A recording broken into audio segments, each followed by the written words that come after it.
Now I'm going to teach you the Jeet Kune Do fundamentals. So if you're right-handed, you're going to stand with your right hand in the lead, and your stance is going to be a little wide with your feet. So if you look at my feet, they're not like this, like they would be in a southpaw boxing stance, but they're more wide.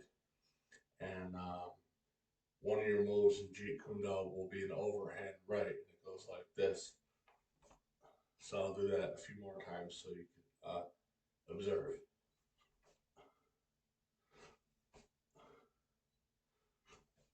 And one of the things you could do in Jeet Kune Do, if you have a training partner, you can move around and practice your moves in accordance with what they're doing. So you copy them. You guys try to mimic what the other is doing. That's an exercise that I learned when I was training with Ron Kazakowski. Now, as far as the 1-inch punch, you're gonna go like this.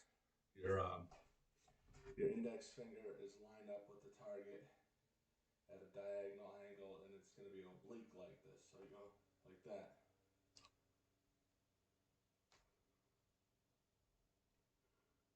It's basically how you do it. Now, just to educate you a little bit in the philosophy of Jeet Kune Do, or some of the nuances of it, you treat your sparring as play, but you play seriously, and you don't take your sparring too seriously. You use no way as way. You have no limitation as limitation. You absorb what is useful, discard what is useless, and add what is essentially your own. Now, Jeet Kune Do is the way of the intercepting fist. And in the context of martial arts, interception is when you attack the opponent when they're about to attack you. You strike them when they're about to strike you. Now, the thing of it is, Bruce Lee, the father of Jeet Kune Do, or Jun Fan Kung Fu as it was once known, he said that there are, in traditional martial arts, fancy mechanical motions and unnecessary steps toward the desired end. And the shortest distance between 2 points is a straight line. And he also talked about Chinese kung fu and how it had an over 4,000-year-old history, and it's never been surpassed in terms of comprehensiveness or depth of understanding. It's the ancestor of karate, jujitsu, etc., and it's one of the oldest forms of self-defense. So Bruce Lee learned Wing Chun Fist from Grandmaster Yip Man. And Yip Man's trainer was Chen Huashan, another Wing Chun master, and his teacher was a guy called Liang Jin.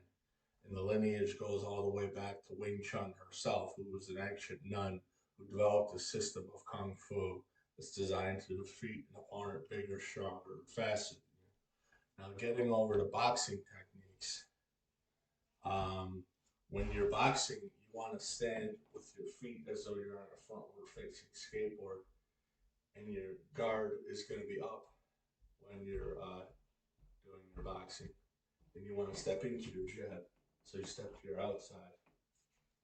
And your outside would be your left if you're in an orthodox stance, if you're right-handed.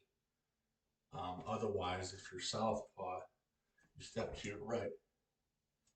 So let me show you some of the basic strikes and Marcus of Queensberry rules Western boxing. Now those are the modern rules of boxing. Now remember, before that were the London prize ring rules. They were far less rigid.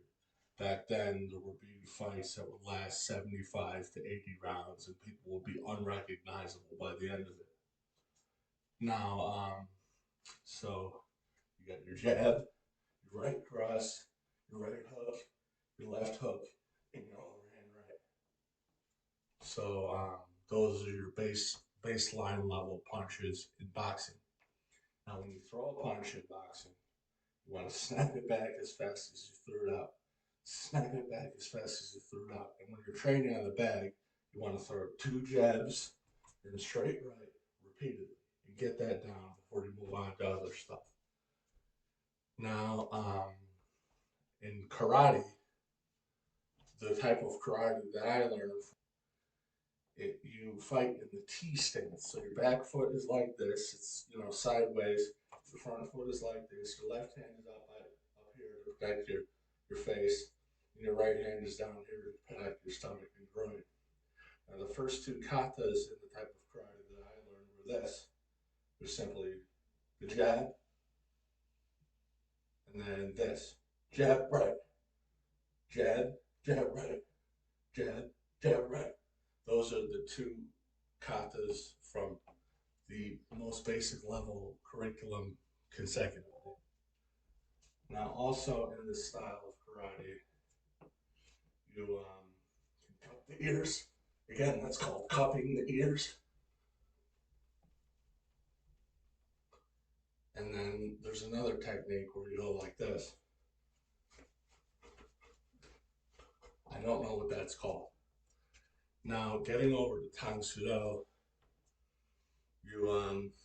now Tang Sudo is the way of the Tang hand, a reference to China's Tang dynasty.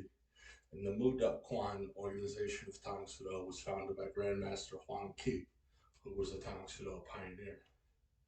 The type of Tang Sudo that I did, there was actually two types I did. I earned my orange belt in Chizuk Tang Sudo as a kid under Grandmaster Robert A. Chizuk's disciple. And as an adult, I earned my yellow belt under a disciple of Grandmaster Charles Ferraro. His name was Dean Meyer, Master Dean Meyer. He's a sixth dan now, but he was a fifth dan when I trained with him, or when he trained me. So in Tang Sudo, this is a low block. This is a high block. This is a middle punch. This is an inside-outside block. This is an outside-inside block.